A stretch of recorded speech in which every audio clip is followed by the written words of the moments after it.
Bazinga! So recently I just watched the Netflix Cowboy Bebop live action show, and I have opinions about it. The reason why I took my time watching this and making this video is because I wanted the initial wave of opinions to pass, and I kind of wanted to take my own time and form my own opinions about it. I have seen a little bit what people are saying on the internet, but I tried not to let that skew my judgment one way or the other. After I finished watching the Netflix Cowboy Bebop, I went back and watched the anime of Cowboy Bebop. It's been a while since I've watched Cowboy Bebop, like years and years since I've watched Cowboy Bebop. So I just wanted to make sure that, you know, it was still as good as I remembered it. Spoiler alert, yeah, it was. It's fucking fantastic. You should go watch it if you have not already. This is going to be mainly a review on the Netflix live action, but oh my fucking god, can you speak, you stupid bitch? So this is going to both be a review and kind of a loose comparison between these two series. So without further ado, let's just get into what I thought about the Netflix live action series.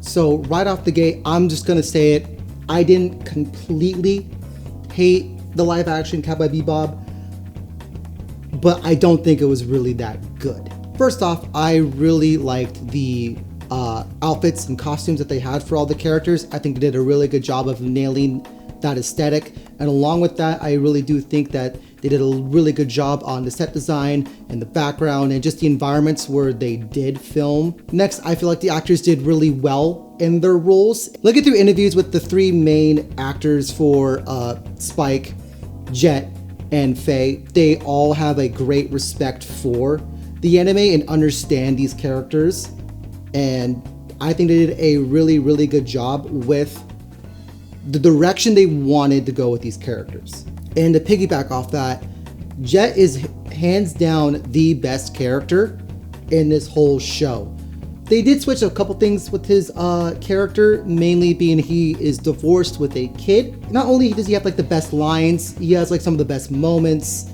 Like Jet was hands down the best part of this whole live action. So not only did that the actors have a great respect and an understanding for Cowboy Bebop, but a lot of the people, like the producers and all like the big people behind it, also had a great love and respect for the series, which was really nice to hear, because to me, being my cynical self, when I see an anime, a video game, or a superhero, or whatever kind of pop culture property become a Hollywood movie, Netflix adaptation, or whatever, I just feel like they don't really deep dive into like the source material, and they just make it for money. The biggest example right now is Halo, this new series.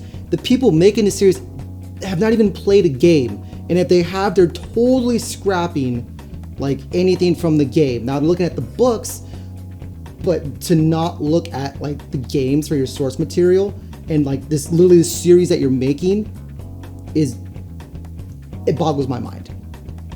I don't understand. Also, them having Yoko Kanno come to make the music for Cowboy Bebop is fantastic.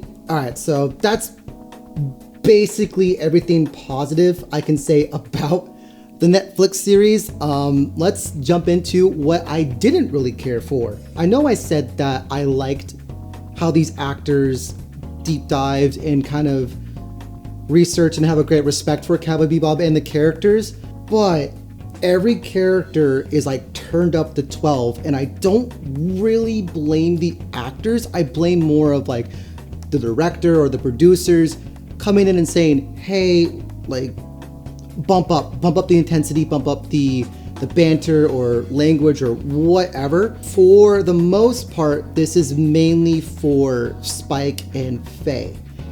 Every goddamn time Jet says something or some character says something to them, they have some kind of dumb, witty comeback, or they have something to say about it. Now, they do that in the anime. However, it's not every goddamn line. It's like every time they try to do something serious, or they do some kind of plot point, or they say something, they have to retort it in some stupid fucking way. Am I nitpicking? Probably. But when it's every goddamn line, and when the comeback isn't even that good or that witty, it gets annoying and it gets old after a while. Like, going back to the anime, like, Spike did have his little comebacks, his one-liners, but they were nowhere to the degree of the live action. And the same thing with Faye. Like, kind of piggybacking more off of Spike and Faye's character, like, Spike just seems kind of like an asshole in his live action. Like, he does have his aloofness, he does have his swag, his suave. There's a lot of, like, points in this live action Spike that are in the anime, and I think they did a good job capturing that. But again, they turned it up to 12. So him being aloof kind of comes off of being like an asshole, or very, very indifferent, for lack of a better term. Like, his character is likable for the most part, but there's just definite parts in it where I'm just like, bro, what the fuck? Same thing with like Faye. Faye, she lacks the depth and nuance that the anime has. Also, almost every line or every other word she's swearing, it just, I don't mean to sound like a boomer, but it seems really, really unnecessary to just have every word be some kind of cuss word or swear. It's just, for lack of a better word, that's just lazy writing.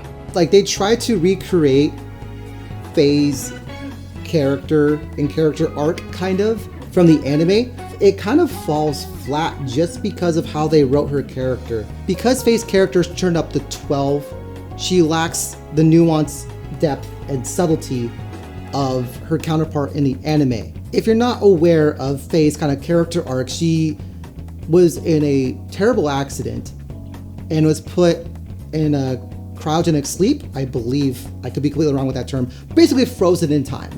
And they woke her up in the future, and she basically has no one, no memories, and she's in a shit ton of debt. Hence why she becomes a bounty hunter. That's a very oversimplification of her arc, and there's a couple story beats that I missed in there. But that's just pretty much what you need to know. For the most part, Faye, that backstory is the same, minus how she basically wakes up from her cryogenic sleep, and the characters she interacts with when she wakes up.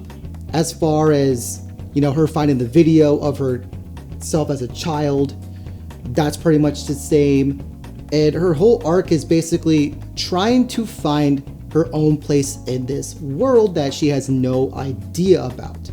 And in the anime, when she feels like she's getting closer to Spike and Jet, she dips because it's new. Like, she wants to find her own place and recapture her past, and she's struggling with who she is in the future. She does not know who she is. Does she want to become more like her past self, or does she want to continue with her own path that she's made for herself? So there's a lot of nuance, a lot of subtlety, a lot of depth in that. And she keeps going and coming back to the Bebop because she literally can't make up her mind, or she's teeter-tottering in between it.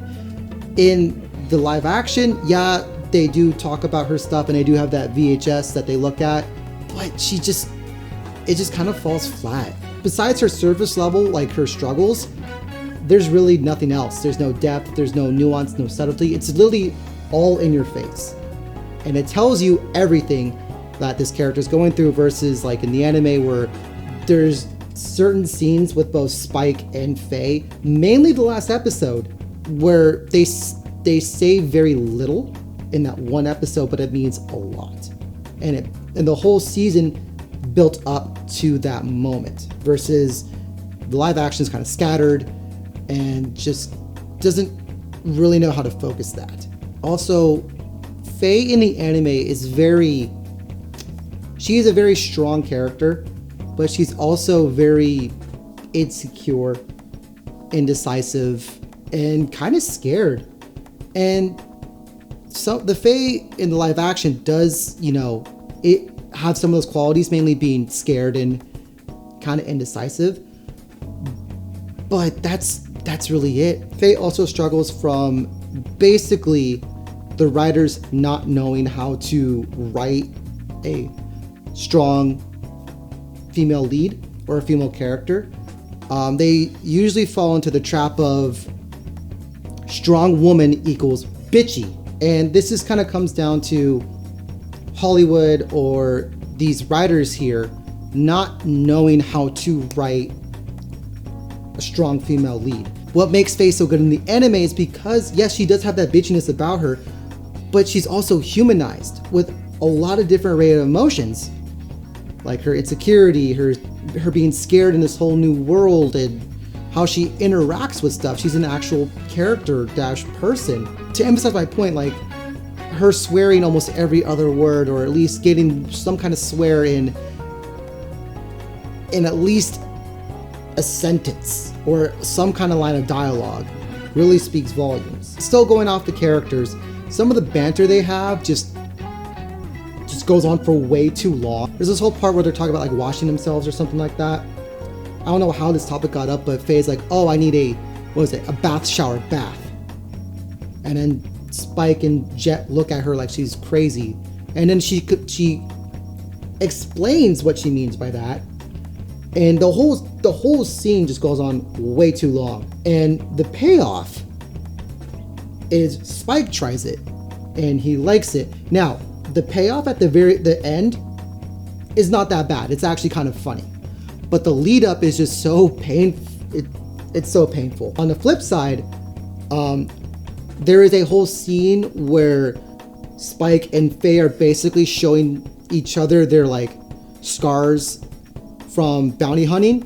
And I thought that was a really cool scene. I really liked that scene. It was funny. It was heartfelt, and it brought the characters like together, and they have more respect for each other. I wish that we had more of those scenes versus bath shower bath. Continuing to talk about characters. Ed. The minute she's on screen is so obnoxious and so cringe, for lack of a better word. And it really hurts me to say that, because again, looking at interviews from the whole cast, the actress that plays Ed loves the character so much, and I'm so sorry that I cannot remember your name right now.